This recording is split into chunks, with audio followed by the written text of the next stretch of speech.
Welcome back to the Dynasty Dingers podcast. It is April 1st, April Fool's Day. Happy small holiday to everyone. We will not have any misinformation for you today. We will not be playing any wonderful jokes, but we do have a lot of baseball to cover. We are now in the second week of baseball, the first full week. We have a lot to cover from the weekend, a number of pitchers that may be breaking out. Again, small sample size. And then we're going to go into a number of hitters that we really like early production or maybe have some concerns on and think you should be selling high. But first, Doc, what is going on? I'm feeling good, man. I'm gonna get real low here. We're gonna talk about my new microphone. I got a new microphone. Hopefully it's good. Easter weekend, Good Friday was Friday. I don't want to blow your minds with that one. And then my daughter's birthday was the Saturday, which was fantastic. And then Jesus came back on the Sunday. And then some people they just ate chocolate eggs. And as everyone's doing their thing. Everyone's doing their thing, right? And you know what? I heard this. I heard there's some baseball played as well. Which I'm going to go ahead and guess anyone listening to this, that's their primary concern. And it was crazy for me because it was like opening day, it was Thursday. I'm fired up. I've been putting out content like crazy. I'm here just I'm getting psyched up, and then it happens, and then I'm just sucked away to this big family weekend. And so it's really weird. I've had to put a tweet out. I'm like, I'm MIA, guys, but I'll be back. And now I'm back, and I'm ready to blast off this podcast. Yeah, and here's the thing, guys. I think I actually I just kind of cheated a little bit because I wasn't there with you. I have this objectivity. I'm basically coming back in and like reviewing everything like, oh, okay. No, I'm not worried about that, but I am worried about this. And we're going to cover that kind of stuff. When's it time to panic and how proactive should you be with your ads? Yeah, no, I think you said it best because when we're talking about, 4 or 5 games, Dodgers and Padres obviously having a little bit of a head start in the league, it's easy to overreact. I think the biggest thing, which will be our first segment as we roll into it now, is some of the pitching performances we saw. I think either confirmed the excitement from preseason spring training into the first start, or started to really leave some lingering questions. We're going to focus more on the guys that we're excited about, and that first name is actually a minor leaguer in Paul Skeens. Skeens 3 innings, 5 Ks, 12 whiffs, 39 CSW percentage. I mean, it was dominant. We're going to talk about Jared Jones on today's show as well. And we're both excited about that. But my takeaway from Skeens was just he's ready. Got to stretch him out a little bit in the minor leagues. But I think when you're talking about the Pirates and what they've been doing so far this season, they can't continue to waste innings for Skeens in the minors. What do you think of his performance? Well, I mean, I think they should waste a few more innings in the minors because I live in Indiana. We have the Indianapolis Indians. They didn't change their name. Yet. That's what they're called. No, we know what they did. They brought in these local tribes, and they're like the tribes are like, okay, as long as we can actually steer your organization, sure. Anyway, they are gonna have him here for a bit, and I want to see him. Now, I have tickets to the Indians opening game opening day, which is tomorrow. It's gonna rain, first of all, and secondly, they put Skeens in Louisville. Or Louisville, as they'll call it around here, in Kentucky. They put him out there on Saturday, and yeah, he did fantastic. And he's going to keep being fantastic because he is fantastic. It's so crazy, isn't it? How we are such like the whole community are everyone. Like, off season is the best because we're all right or we're all wrong and it doesn't matter. But as soon as the games hit, everyone's a fraud because it's like 5 seconds ago if you asked Skeens over Yamamoto, it's laughable. And I was started getting questions even within the last week or two after Yamamoto's first game in Korea. They're like, oh, I should probably have gone skiing, shouldn't I? It wasn't even a question. It was more of a statement. I'm like, I don't know, man. Like, I would have called you completely crazy. I still think it's like, Yamamoto, hard to turn away that professional, a high level performance. But Skeens is he's starting to raise that question more and more. So yeah, I no, if you're telling me to be objective, to not care about my tickets in Indiana, then yes, I think Skeens is ready right now. Just as ready, as maybe this other guy we're going to talk about later, Mr. Jared Jones. Just as ready as him to play right now. He's just this alpha dog. I heard him described by, I think his name's James Shiano, his other guy on Twitter. He's great. And he called him a moose. I'm like, yeah, he's got moose ability. He's just a big dude. That does count. It's a human being on the mound staring down at you with that power mustache. Paul Skeens slinging triple digits, baby. That's a long answer because I guess I'm passionate. I wish I had him in more leagues. Well, and I think the only note that I have, and I wish I was more observant on this nature, was just the small sample size we saw him in to end the year last year, coming out of the draft and out of LSU. Everyone was talking about, the vertical break. They were talking about his spin rates. They were analyzing the runs he gave up in those first few appearances. And when we saw him this past Saturday, the first thought I had after the stat line came up was, well, yeah, he had come off a collegiate season where he took his team to a national championship. I should have been more aware that he might have been a little tired, and he's coming into pro ball. Here we go, first game. I wanted to see, was he going to dominate? And he dominated. I think we're going to expect to continue to see this. And I wanted to lastly say the last time we saw somebody where you're, not only catching the box score, but you're trying to follow live within the minors for pitching, for me was Steven Strasburg. I mean, every single start that Strasburg had after he came out of San Diego State, you were tuning into to see how many strikeouts did he pile up, how dominant was Strauss, and ultimately getting called up to the major leagues. That second, I guess, full season, first full season, second season after the draft. And I think the same thing will happen with Skeens. Get him stretched out, see what happens, continue dominance, and then get him up with Jones because they're winning right now. And I think the Central is very vulnerable. We're going to cover that a little bit later with a player that we do have some concerns on. But awesome to see from Skeens. And then ETA, ETA. middle of May. Middle of May. What do you think? Middle. I love that. I love that one. And frankly, yeah. I mean, again, coming back to selfish reasons, I think it's actually it might be a benefit for me to wait to see him here anyway because they'll have to stretch him out as you said 3 innings Yeah. the other day. So yeah, ETA. I think folks, if you're expecting to see Skeens this year, expect him. I think May is very reasonable. Yeah. And, I think what we're seeing at 100 miles per hour, you know, I thought he'd be a 4.5 ERA, the guy the first year. I don't know. I mean, if you're going to be able to come out and throw 5 innings and throw 20 plus pitches at 100 miles an hour, he might be even below a 4. But I think still, like, holding expectations into a reasonable realm is really important, right? Like, he still has to work Mhm. on that changeup, and that's why I think time at AAA is really important as well. Allow him to find that pitch mix while he's still throwing to batters as though it's practice, is a really big piece. But Doc, I have an emergence, a reemergence, we'll call it, from a former Cy Young winner, and that's Shane Bieber. Went 6 innings, 11 Ks, 18 whiffs, and then 37% CSW, above league average. It was a really nice performance. It wasn't against a great team, but I liked what I saw. What do you think of that line? I mean, Bieber's like a weird guy. I don't know. Maybe like when I first got into fantasy, and maybe when he first came around, I should say. I've been playing fantasy for quite some time now, but maybe I thought he was too much. Like I don't know. Maybe I thought of Justin Bieber. I thought he would be lame or something. I don't know. Maybe I was stupid because I should love this guy because he's like one of those like a weird, doesn't have the crazy velo, doesn't have the craziest stuff. He's kind of like an old school pitcher, in that regard. And I have no shares. And so when I see this kind of line from him, 11 strikeouts and no walks, it's like creme de la creme. That's French for cream of the cream. I did make a mistake. He did have one walk, so those stats aren't fully correct. But Okay. one walk to 11 Ks, I'll take it. I guess that's okay. Nah, I'm out. Imagine. Yeah. So yeah. Yeah, it was a nice No, that's great. performance. Yeah, I love stories of redemption. I think we all do. Spencer Steer home run. Will Benson scored. Yeah, I'm, we're gonna I'm talk always about the Benson in guy. a little bit here. I'm gonna be the annoying guy who just like gives us like random home run updates throughout the podcast, No, we need it. and, Yep, and then everyone listening tomorrow will be like, "Yeah, we know." we know already. Yeah.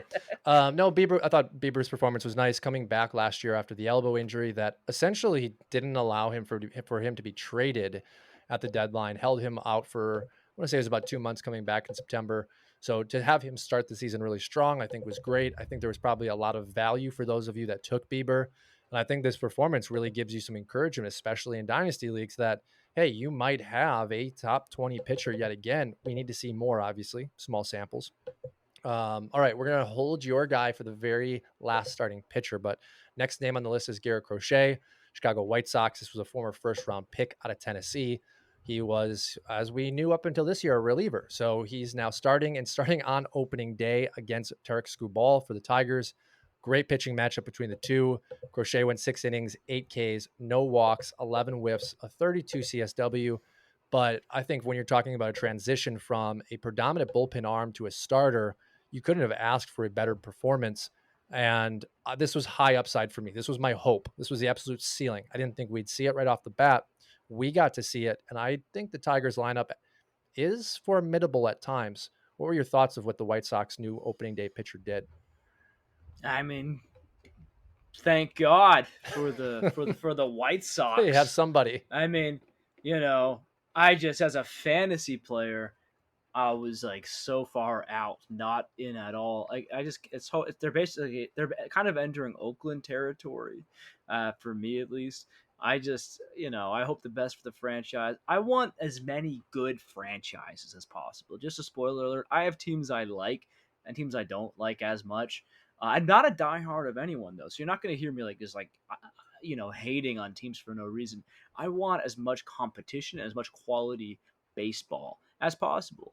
And for fantasy purposes, I want as little runs against my pitchers as possible. And so I typically, I just feel like it's not good for morale to be in that organization. But if this guy, if he can come out here and be that ace, hold the fort until Mister Crochet, that is how you say it, until Mister Drew Thorpe comes up, because Drew Thorpe's the real ace. I'm a Drew Thorper. So he's the real ace. But man, I mean, hey, if they can add to that rotation, that'd be fantastic. They lost, Michael K, Kopech to the to the bullpen. So they kind of need these guys to step up. Great to see. Great to see. I'm happy for other people who took the gamble. I like his build. I'm an old school guy. I like Skeens. He's got that 6'6", big boy build. I just Garrett Crochet. Honestly, I'm gonna be completely honest. I didn't know he was 6'6", 245 till Well, right he now. he Because also looks, yeah, and I don't know if it's the uniform, but he looks thinner. And when you look back at his Tennessee days, he's almost so tall, and that weight is so spread out that it doesn't look like he's that big body of a guy. mm, But I mean, I've loved Crochet. When he was drafted, the rumors were the White Sox were they brought him up right away. They're going to use him as a reliever. They're going to transition him into a starter. Goes through Tommy John. Here he is, coming back from that. But I think the important thing from a fantasy perspective to also monitor with Crochet and Jordan Hicks for the Giants, who had another nice performance as well from a former reliever becoming a starter. We've got to really look at that innings cap for both players. After you really dig into the line, it's about 100 innings for both. If they can hit that threshold, if they can stay healthy, you got to imagine that the organization isn't going to really push them beyond that when you look at their track record. So 100 innings in fantasy, like Crochet might be awesome until, the middle of July, but at that point, you've really got a question like he's coming off TJ, like you got to shut him down. So I think that's the only really interesting thing to monitor. But that kind of rolls us right into our next guy, a double Tommy John participant, Cole Reagans, 6 innings, 9 Ks, 19 whiffs. I mean, he looked fantastic. What were your thoughts? lock in the Cy Young. Lock it in. I got this guy everywhere. He's not, and we gotta always say it, but the asterisk wasn't quite a double Tommy John. He Yes, just had one Tommy John, and then they botched. had to fix it. They had to fix it up, so it's way better. It still sounds terrible, No, but right? I But agree with you. yeah, That's what I've been saying too. Like when you think about double Tommy Johns, you think about Walker Bueller, right? And it's like, well, Crochet's first didn't take, so they had to go in and do it again. Now we don't have any data that I'm aware of to know if that's good or bad, or like how many people come back from a first, botched surgery. We'll call it that. But I'm not as concerned because of that. I would just imagine you feel the same way. no, apparently it makes you a really good pitcher because Mr. Cole Reagans, I mean, he was doing this last year. He's doing this in spring. It's just so nice to see, small sample size.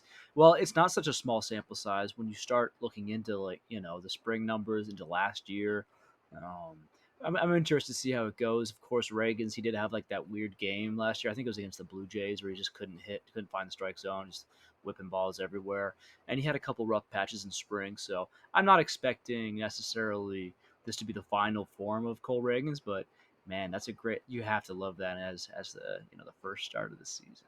Well, yeah, and for I think a lot of people, either you're number two that you settled on with Reagan's. Maybe you identified different options within your draft. Maybe you're number three, and this would be redraft.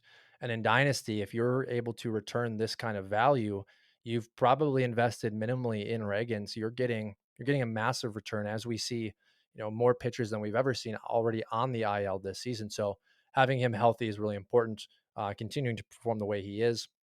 Now, I have two names for the bullpen closing opportunities that I don't think we really hit on heavily coming into 2024. Now, Uribe from Milwaukee is the first name. There was a lot of talk because of his dominance last year and the excitement attached, but Joel Payamps was expected to get save opportunities. So far, not the case for Milwaukee. Uribe, coming out of the New York Mets series, got two save opportunities, locked those down, did give up a home run to Pete Alonso, but can't fault you there. And then we have Foley for Detroit, who, again, coming into the season, it was under my impression that Alex Lang was the closer. Not the case. What are your thoughts on both of these young, I guess, younger closers that have given the opportunity by their clubs? Yeah, so Uribe, he's got basically filthy stuff, and he's had some control issues in the past, which is people aren't too sure. Here's the thing: when you have control issues, as long as they're not too, honestly, even if they are crazy, you can still apparently have a career. Ask, Chapman, or oldest Chapman. We still don't exactly know where the baseball is going, but because it goes the way it goes, we're interested. And so, yeah, Uribe is going to be a fun guy there. So I got a question for you. One of these McGills, dude. What's up with all these twin pitchers? There's the McGills. There's the guys in San Fran. Uh, McGill brothers. One of them got an injury. Did you hear about this? Yeah, so the one for the Mets. Okay, so it's the Yep, Mets that got injured. So here's the deal. Trevor, yeah. So Trevor is these guys are both like honestly, I think that Tyler could also be good. Dude, I'm pretty sure the San Francisco, the Rogers, the the Trevor, Rogers are they brothers. both? Dude, are they both Trevor and Tyler? No way. They Trevor Rogers, Tyler Rogers, Taylor. No, it's Taylor Rogers. Taylor Rogers, But right? dude, this is hilarious. Yeah, How it is. It is strange. has Well, this never been mentioned in the history of it? I gotta make some tweets now. This is I have hilarious. friends that went to school with the McGill brothers in Orange County, Southern California.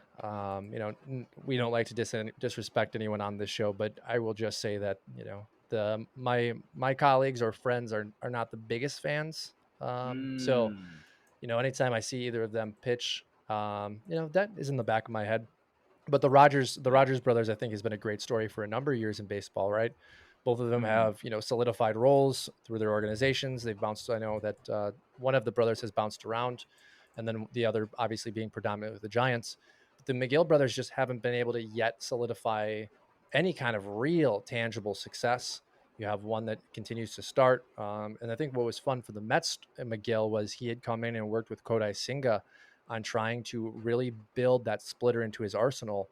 And first game that he really throws it within the regular season, he ends up hurt. And I watched that game, being a Brewer fan. He couldn't locate the ball in an inning to save his life. I mean, he was walking Hmm. everybody. He got out of a jam because Hoskins rolled over a ball, but the Mets need him. And I think with this injury news, it just goes into show again, like that breakout that we've been waiting for from him is going to be on pause yet again. Well, maybe he's going to join his brother in the bullpen. I don't think it's a terrible thing. I mean, these guys are massive human beings. Yep. Trevor is 6'8", 255, and he's so bringing us back into your rebase conversation. Nobody was really talking about Trevor McGill, but I mean that's an imposing presence on the mound. It does have that X factor that managers like, old school baseball guys like me like, and frankly, he's been given some opportunities. So it seems like there's almost a bit of a committee going on. Yeah, Piamps. I'm not sure if he's gonna. I'm not sure if he's gonna be the guy with his stuff. Like it's just like yeah, there's just certain profiles that managers seem to love. Uribe has it, McGill has it, and we might see situational plays, and then going into Detroit, you're looking at Foley. It's funny. I had Foley in a lot of leagues last year because I played in saves plus holds, and he was doing great, really under the radar. I have him nowhere right now. Just because it just worked out that way. And I'm like, man, that's my guy. Great mustache and everything. But you know who we're not talking about? We're not talking about Shelby Miller. Hmm. Wait. Who?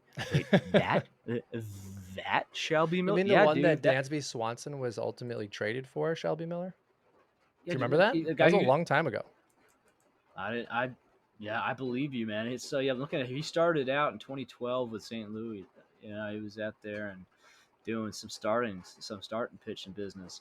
And I remember that. And so anyway, yeah, he's been bounced around, gotten injured, and coming back, and now he's with the Tigers. They're throwing him into high leverage situations already. I picked him up. I picked up Shelby Miller for saving holds leagues.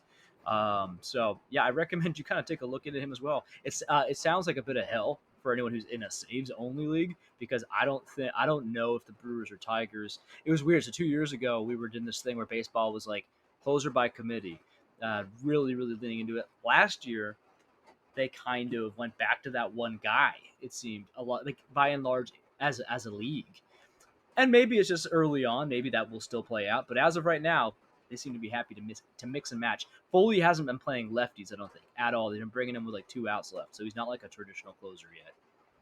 Yeah, and I know I fully agree with you. I think Uribe and Foley, when you look at both bullpens, Milwaukee and Detroit, Uribe's got you excited right now, or the world, the fantasy, industry fully as well. But the truth is, can we really expect for them to have lockdown jobs the rest of the season? I have question marks attached. I think both have a lot of value, but for me, Uribe is probably the safer bet just because of the stuff. But you said it. If he loses control for just 1 week, he's out of that role because they can't trust him. They have other guys, as you had mentioned, McGill, Pyumps, a few others that they can roll in. But I think it's always fun the first weekend, right? There are always a couple of guys that you're like, whoa, we did not expect for that to happen. A lot of shares are being taken with Pyumps and Alex Lang, and now all of a sudden those guys have been relegated to the waiver wire. It could be 2 weeks from now that we're talking about both of them back in the role. So that is our closer news. We are going to move on to some hitters that have either bounced back after a bad or a disappointing 2023 or seem to be emerging with a different profile. First on our list is Andres Jimenez for the Guardians and his teammate, Stephen Kwan. So nice starts for both of them. Jimenez, a big stolen base presence at second base. What are your thoughts on both of these players? Unfortunately, I have to break some news. Oh, I'm the no. breaking news guy. This podcast is so frustrating. Really hope it's not Junior Uh Caminero. it's not. It's Josh Jung, and now he's got a label. He just hit a home run, I think, tonight, and he just fractured his wrist. You're kidding. I'm not kidding. He just popped up from underdog mid Oh, podcast. Yeah, boys and girls, this is just like this guy can't stay healthy right now, and so it's very sad. Yeah, he went 3 for 4 tonight with a home run. What the heck? And a stolen base. I bet, dude, did he steal? Did he? did he Did break he it hurt his stealing a hand on the bag? stolen base? We don't know that. This is pure just talking. But he was starting off so dang hot. Oh no, I have him in 30 man. Dude, you lose a guy like Josh Jung in 30 man. Yep. See ya. Yeah. So anyway, folks, yeah, I'm gonna try to rebound here. Goodness, Jimenez, Andres Jimenez. Oh, R.I.P. That's like what's that? That's like that's most of the season, and you're gonna. How long does it take you to get your power back? I would say 8 to 10 weeks before we're talking about seeing him again, right? We're Yeah. talking probably Okay. 12 weeks Okay. before we're talking about him comfortable, but I'll those try. wrists, they linger. Yeah. They linger. Yeah. I always just think of Alex Kirilov. It's just like it. It can linger. It could kind of sap his whole potential. Ricky Weeks as Um. well. But Ricky and Kirilov, they were ligament damage. And I think that's the really Mm, big thing to focus on. If it's just a okay. break with no ligament damage, it's not as hard to come back. But as soon as you Okay. have the ligament damage, I've seen it, in the patterns of those two players, you almost never come back to form. So Jimenez, I'm gonna try to. Okay, let's get it. We're getting out of that depression. We're getting into Jimenez talk, and this is a good thing. So the guy's doing well. We've seen it before. I picked him up. He was being touted as this like steals glitch, kind of like a something like an estuary Ruiz, who we will talk about, folks. My goodness, we'll talk about. But he was talked about as the speed only guy, and then he broke out. Excuse me. He broke out in 2022. 17 home runs, 20 stolen bases, almost a 300 average, and a 370 OBP. Numbers that I still don't think we're going to really see again in terms of the ratios. Became an all star that year. But we know that he has it in him. He was only 23 then, he's 25 now. Last year was a bit of a downer. He still had a decent batting average. He kind of pulled it together eventually. Started off really slow. I think I had a cut. I traded him away for peanuts in this dynasty where I just found this gem, right? And so I don't have him really anywhere anymore, but I'm happy to see it because, yeah, again, this is one of those franchises where, they seem to be doing it to themselves almost like Cleveland. It's like a weird. Has there ever been a smarter organization that is so bad at winning? I don't know if that makes sense, but I feel like that's the classic Cleveland current situation. So yeah, man, I don't know. What do you think about Mr. Jimenez? I kind of wish I didn't trade him away in one of my leagues Well, this year. I think you said it best. The 2022 with the 371 on base percentage was kind of in line with this profile that the Guardians have been building, right? Speed on base. get him around the bags, get him in, leverage on pitching. We'll win games 4-2, 4-3, great bullpen. But you got to have these guys getting on base. You got to have them being able to leverage their speed, right? 20 stolen bases in 22 for Jimenez, 30 in 2023. Already has one this season. Again, very small sample size, 15 at bats, but 400 batting average, 526 on base percentage. I'm encouraged coming off the question marks that were attached to him and where he had been falling for second base ranks in redraft and value in Mhm. dynasty, where, hey, we might have more of a 2022 profile to look forward to, an all star profile, or a guy that is not only more than useful, but is your starting second baseman. And I think now is an opportunity, especially in dynasty, to go out and at least inquire a little bit, see if the owner hasn't fully bought into maybe a rebound since we only have 4 games to show for. But he was a big question mark for me. And kind of going into his teammate Stephen Kwan, I talked about the approach that the Guardians really have been taking in his organization. Well, Kwan last year with a 340 OBP, like that's okay, that's good, but only giving 5 home runs and 21 stolen bases. Like Kwan was nice, but he wasn't anything special.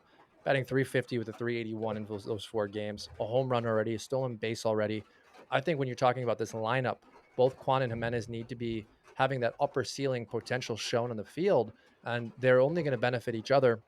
And as the Delauders start to come up, that's more runs for guys like that to be able to drive in, providing them more value.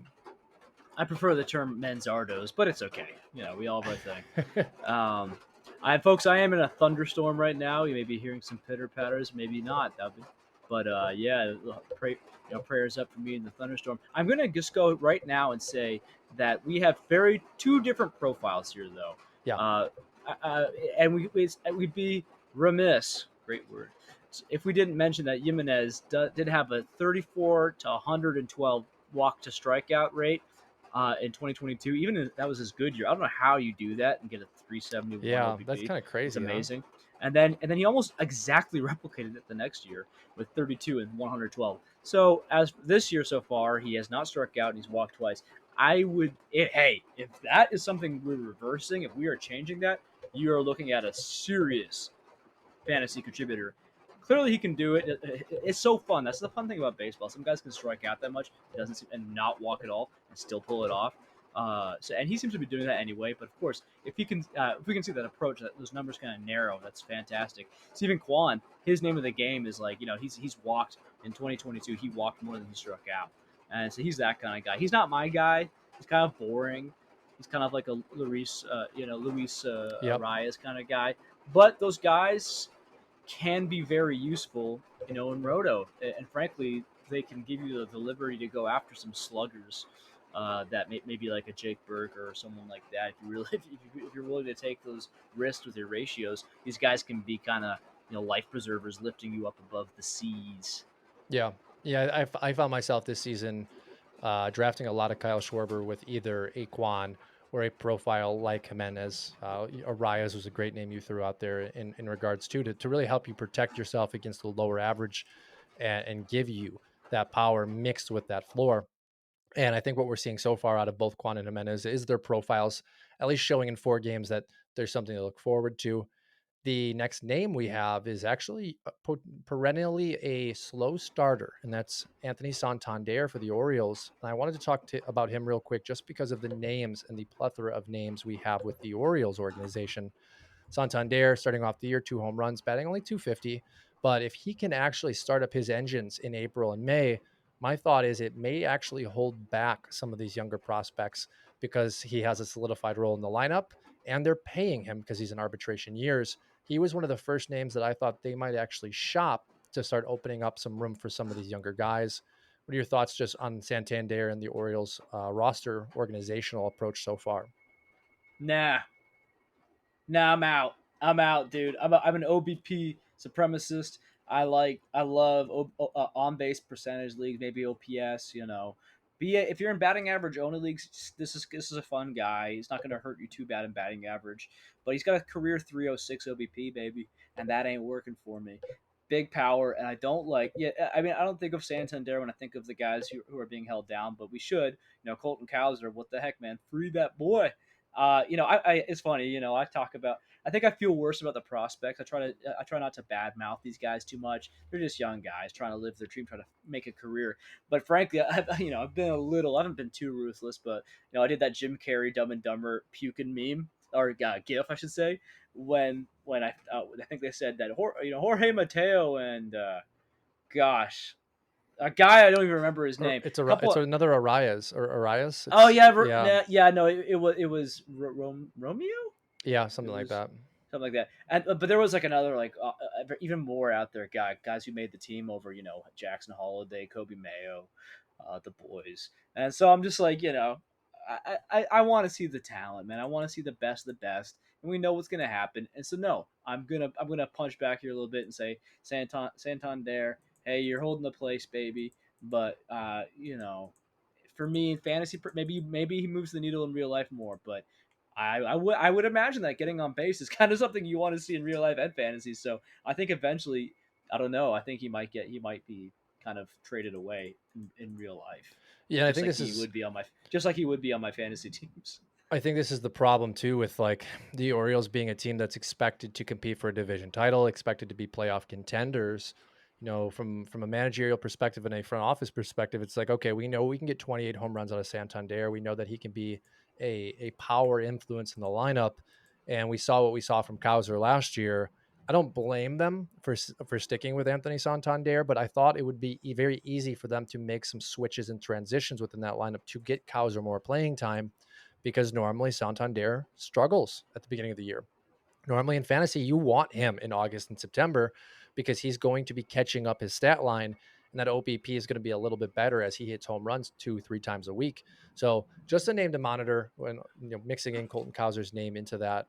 Now, Doc, we have a no hitter going down in Houston right now. Blanco 7 innings, only 81 pitches against the Blue Jays.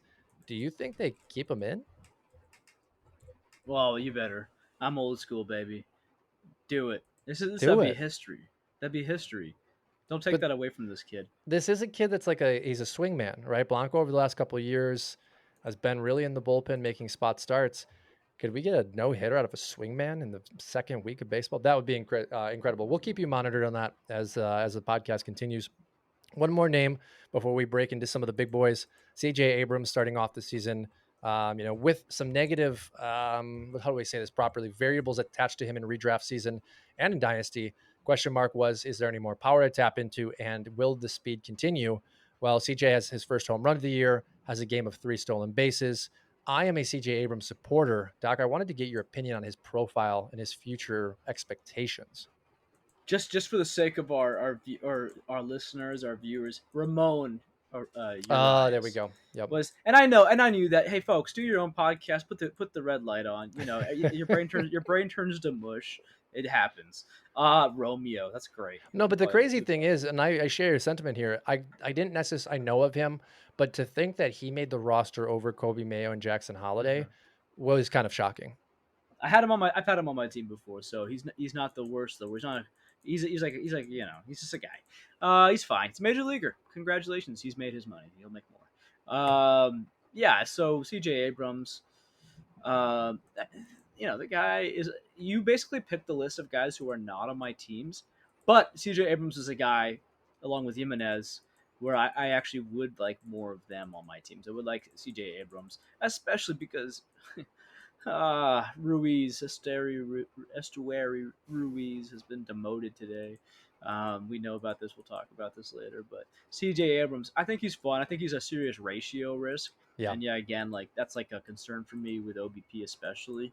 I don't know if the batting average will be horrendous, but yeah, I mean, when we're talking about someone, you're talking about someone who, yeah, I don't want to say, you almost don't want to say Acuna, but someone who can like get to somewhere near that. Like if someone said CJ Abrams finishes the year with 20 home runs and 60 stolen bases, I'm not like, oh no way. Like I'm like, oh, he did it. He did what we thought he could do. Yeah, he hit the And ceiling. so Yeah. yeah, so great to see so far. Yeah, it's not great for me because I don't have them anywhere. That means I'm I'm losing to someone who has that maybe. Hopefully I have my own guys doing their thing. But yeah, CJ Abrams, man, I love to see it. Like I said, good for baseball and again, great for a franchise that needs it, the Washington Nationals. Yeah, and again, from a short sample size perspective here, I have Abrams. I have Abrams in a number of leagues, and in most of those leagues, I am in a rebuilding roto or categories format, and Abrams is the shortstop of the future for me. And I went from dead last, or very at the bottom of the barrel after his home run, 3 stolen bases. I shot up to like fifth or sixth, which will probably be the last time I'm in fifth or sixth all season. But it just goes to show how big an impact a player can have if he's able to give you a couple of those really nice cross ratios, even though he may hurt you in on base percentage or average. And real quick, Doc, before we jump into the big boys here, the Astros are absolutely beating up on Toronto. We now have 2 home runs from Kyle Tucker. We have 2 home runs from Diaz as well. Yainer, Yainer Yainer, is showcasing that full of that upside that we talked about this season. So that's so very good. exciting to see him get off the 0 home runs early on. But we're going to talk about some big guys here. So big takeaway I have from 4 or 5 days into the major league season is first and foremost, Juan Soto ahead of Aaron Judge is absolutely terrifying. I think now that Soto has this kind of protection, we're going to see max output for him in the Yankees. And coming off a sweep of the Houston Astros, I think really started the Yankee season on a positive note when a lot of us, after the Garrett Cole news, thought, okay, they might be dead.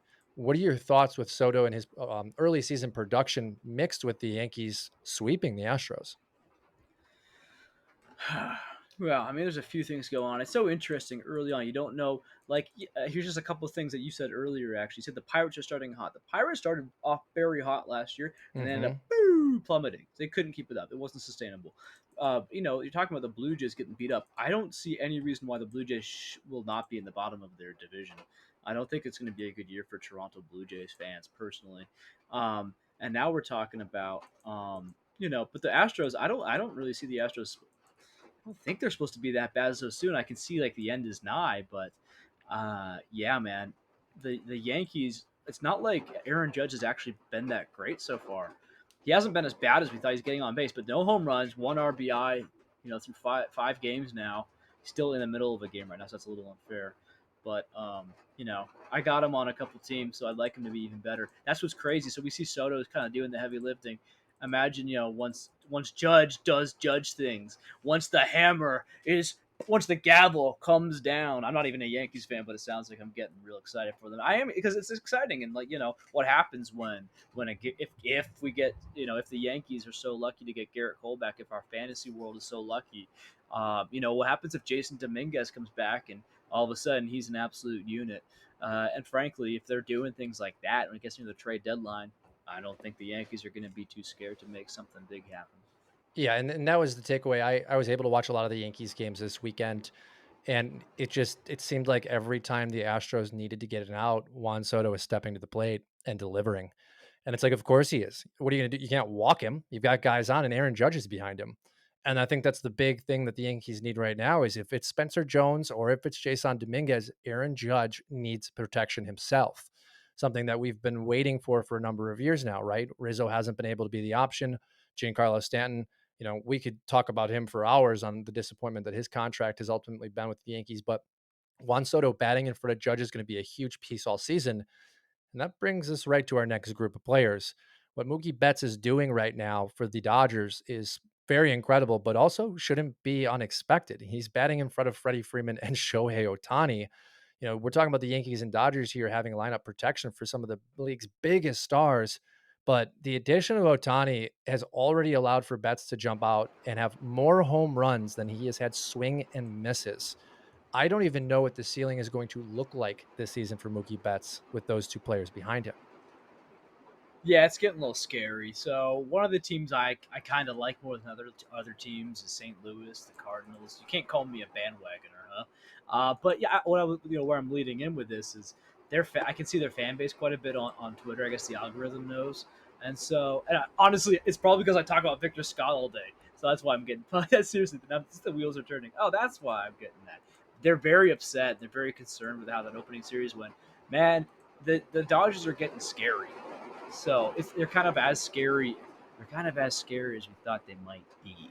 And so that's essentially what we're seeing here. I don't even know what to say because, I mean, they are who They were, we yeah. thought they were, you know. And so that would be the summary of the Mookie Betts Freeman Otani combo. Doc, what is going on there in Indiana right now? It sounds like you may be part of Twister too. Yeah, we're having a massive thunderstorm, so I finally got the mic figured out. But we're just it's one thing after another. So we'll try to finish this one off. We'll have a nice short one for y'all.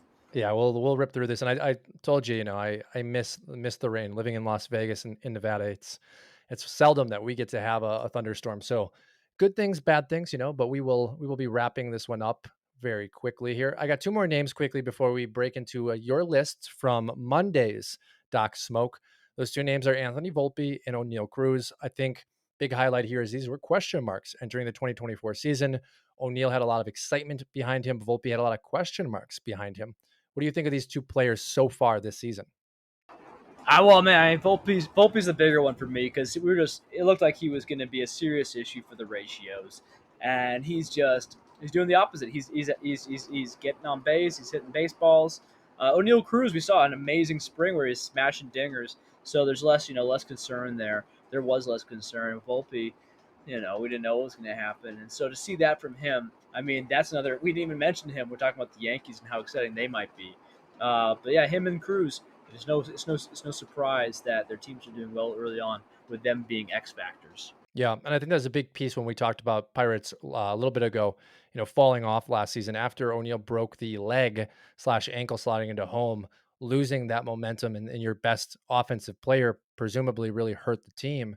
But Volpe, big bounce back. I'm hoping for this year, and we talked about Soto as well as Judge. That would be really key for the Yankees lineup as well as more pieces start to come back or get called up to the major league level. Volpe could be a solidified piece for that Yankees team and paid at a smaller rate where they can continue to add or either re-sign guys. But we're going to break into the article that you wrote for Scout the Stat Line this week and kind of just referencing some of the early season breakouts, right? Put that in quotes, and some of the things to worry about. So, first question I have for you, Doc, is going to be what should we be thinking about regarding small sample size and which players are to note?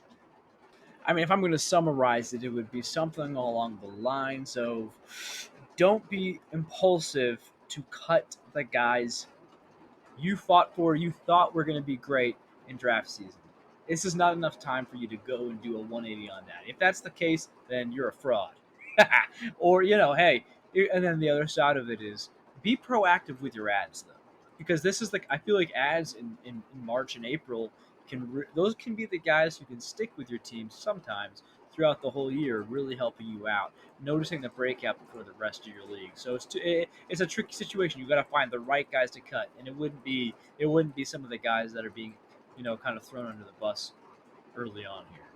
Yeah, and you have a little fun statistic for us. Even coming into today, we have two really exciting players in redraft and in dynasty that currently don't have any hits to start the 2024 season. Who are the two names that we are not necessarily concerned about, but their stat line may not back that up? Well, I mean, so Bryce Harper and Evan Carter, they got 0 hits, and that was I wrote that this morning in today's Monday smoke instead of Sunday smoke because I had busy stuff this weekend. And that's still going on tonight.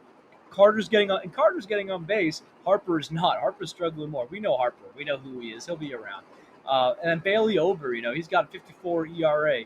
Luis Arias entering today was batting 1.11, and Jake Berger had a 4.38 average. These are not things that people expected. Yeah, most definitely not. And Bailey Ober's big blow up, I think, cost some people heavy ratios in points leagues. It was up to about negative 9 points. And Ober coming into the year was a guy that a lot of people had used as a five, maybe even a four in a rotation.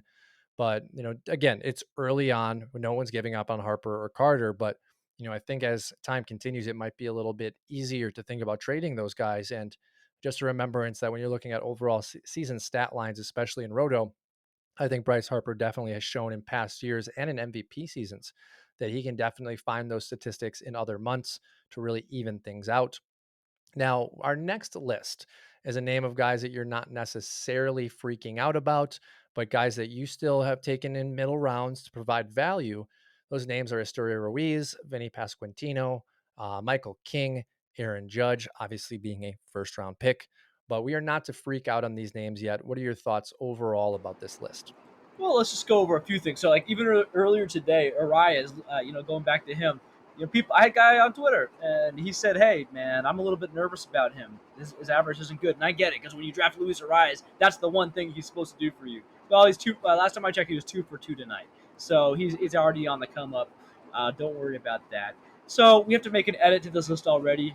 Apparently, I should have worried more about Estuary Ruiz. The guy that starts leading off for the A's. And he's hitting over 400, and apparently that means he needs to get sent down. We can't have these fans enjoying anything, right, Matt? It's unbelievable. I when I saw his actual numbers, I didn't know what to think other than the fact that the A's clearly don't want to win. And the narrative being thrown around about them tanking is ironic because their season does not matter in regards to the draft lottery this year. They have fallen out of the draft lottery because they have placed themselves in the draft lottery for the past 3 seasons.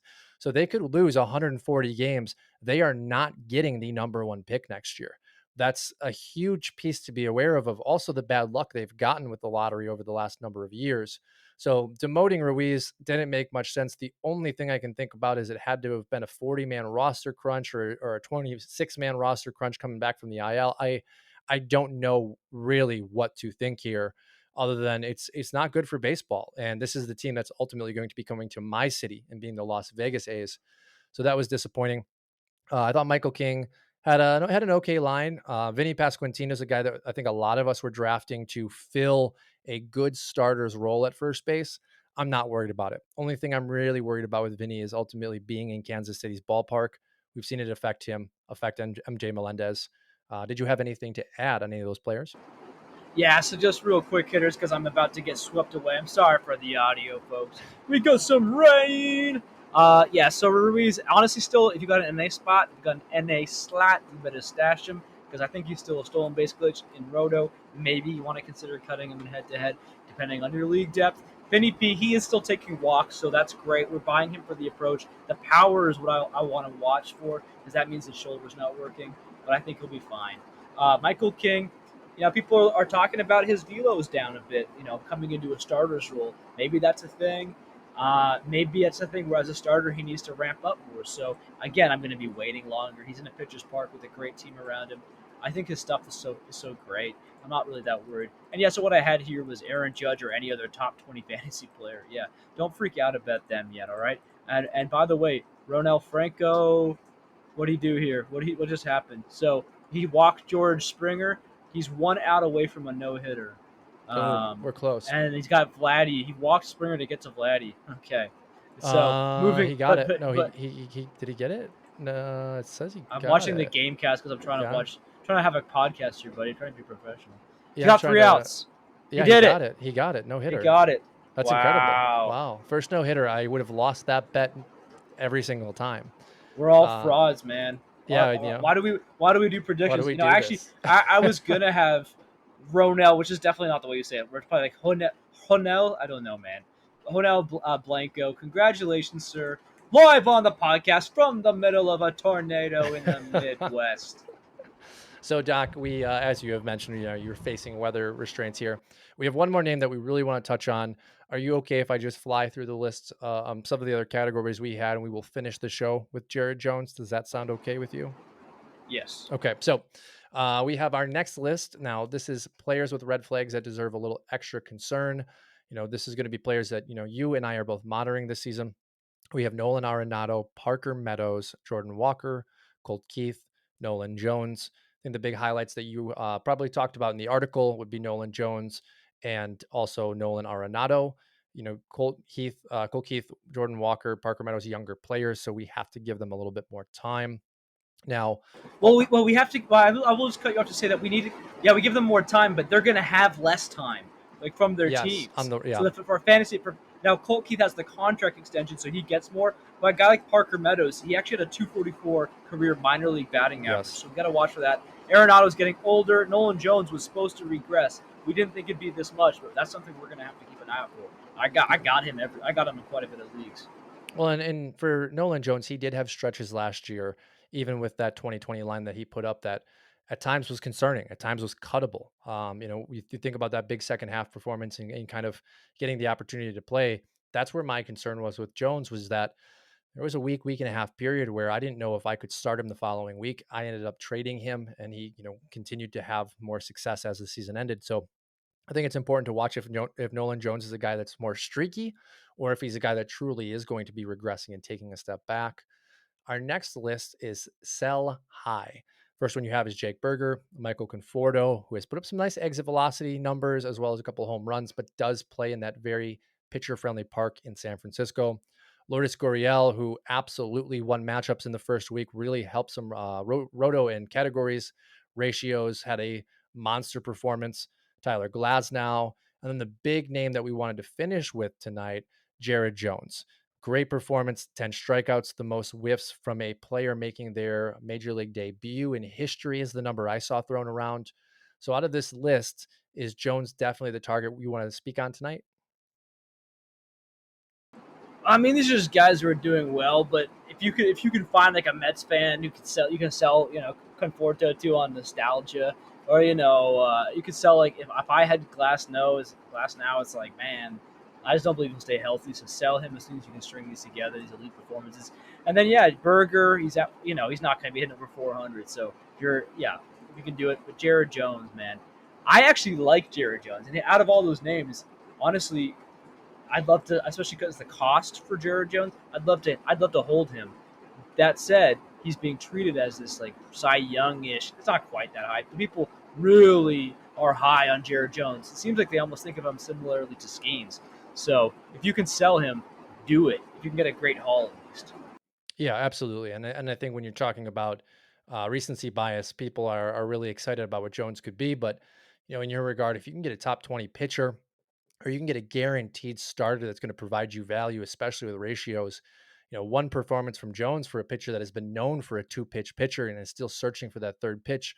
The expectations is he may run into issues this season, and 10 Ks, 22 whiffs, like those numbers aren't always going to be there. So the mindfulness of an offer or a conversation comes up for trade to be open to moving him is definitely on the table. Now, to finish out the show today and to get you into safe surroundings there in Indiana, we're just talking about a couple names that you've either added so far or still might be able to add. This is the list you put together. A couple names I've added, and I love the list. Luis Campusano, catcher for the Padres, has had a really nice start to the year. Daniel Hudson, looking for RP help if you're looking for saves, possibly close saves or holds in leagues. Shelby Miller, who you mentioned a little bit earlier on the show. Brady Singer, very, very nice performance to start the year. MJ Melendez, Will Benson seems to be a target of mine this past offseason and has played to a very good tune. He's 1-for-1 against lefties. That was a big concern last year. The great sample size there. And then Connor Joe for the Pirates, also performing very well as the Pirates keep on winning. These are great names. Out of all of them, who is your number one target? My number one target. Well, here's the thing, man. I think Benton basically he would have been gone in a lot of leagues. He's already gone off your waiver wires, so he'd be probably my number one. But I'm gonna give you a top three: Benson, Luis Camposano. I think that might be a top 12 guy. Yep. Sorry, top 12 catcher by the end of the year. I mean, I just think he knows how to swing the bat. He's got a really funny batting stance. Great lineup. Well, it'll be very interesting to see what he can do. I think a dark horse though is Daniel Hudson because he plays for this one team. I don't know if you've heard of them, the Los Angeles Dodgers. I think they might win a few games, and they're thrusting him immediately into high leverage situations. He saved a game because Yeah. Evan Phillips had gone back to back. So they're like, what does that mean for saves and holds? Like, dude, get this guy now. He's gonna have so many opportunities. How Yeah. about you? Who do you like? No, I mean, your list is mine as well. Brady Singer, I need to see more, but we've seen flashes of this before. And the real question is, can we ever see a full season of it? Because if we see a full season of it, this is a top 30 starting pitcher. The Well, problem is, he yes, added. yep. Yeah. Okay, you were gonna say. I thought you were No, moving no, no. on. Toss it I in wanted. here. Toss it in here. Sorry, I got a. Well, I had a little like we're having like a little like reprieve from the rain, so maybe I can get some like this half-assed audio here. Yeah. So for a couple of years, apparently this was just Brady Singer being like, "I don't want to add pitches. No, I'm good." Remember 2022, guys? It's like, hey, I'm on Team USA, guys. Come on. I don't know if it was an ego thing or what, but he said this offseason, yeah, I was tired of being crappy. That's what he said. He said, I'm tired of not being good. So, yeah, let's add some pitches. And honestly, the Royals did do this thing with Chris Bubic, last year before this injury, where they gave him a slider and he became this kind of lights out guy for a few games. And then Cole Reagans, I know that it's the other coaches get a lot, from where did he go? He went to, it wasn't Driveline, it was the other one. It was the pitching version or something like that. Yeah. He went to one of these big coaching programs, and they get a lot of the credit. But I'm still like, well, dude, if it was, well, how come he wasn't that good with the Rangers? I don't know. I give the Royals at least some credit because they don't they don't have anything to celebrate. So they get Cole Reagans. They did a great job. Maybe they can bring Brady Singer into this next echelon that we thought he was going to maybe get into 2 years ago. Yeah. So I'm at least he's still out there. Nobody's picking him up. People are scared. They're seeing the same numbers we've seen, guys. 5 ERA, four high 4 ERA from the last couple seasons. So yeah, go Well, ahead and take a swing if you're a deep enough league. that's the thing, right? If you're in deep enough leagues and you're just really looking for either depth or you're looking for high upside, Singer's a guy that, again, in a good ballpark with a good defense behind him, I think that's the key too. When you look at the Royals roster construction, they've really put together a good defense. And that's something that is obviously favorable as a pitcher changes his pitch mix. But after 1 week, 10 strikeouts, Brady Singer's definitely a hot name right now. But I think you're right. Will Benson, Luis Campusano out of this list, and Daniel Hudson are the names that you want to be targeting because ultimately you can project them forward with a little bit more confidence than you can with the Brady Singer, MJ Melendez, who we've had question marks attached to. And then Shelby Miller, very, very deep leagues. If you're looking to, make a splash, or if just, the waiver wire is completely thin, I know in some of my 30 mans, that's the case. He may still be available or be available for cheap. But Doc, we're going to wrap it for the day. Going to get you inside with the family as this thunderstorm continues to roll for you. Is there anything else you wanted to add tonight? Yeah, I got a new sign off line. I love it. Let's hear it. I'm your Huckleberry. And for that, everyone, we will catch you next Tuesday. Thank you.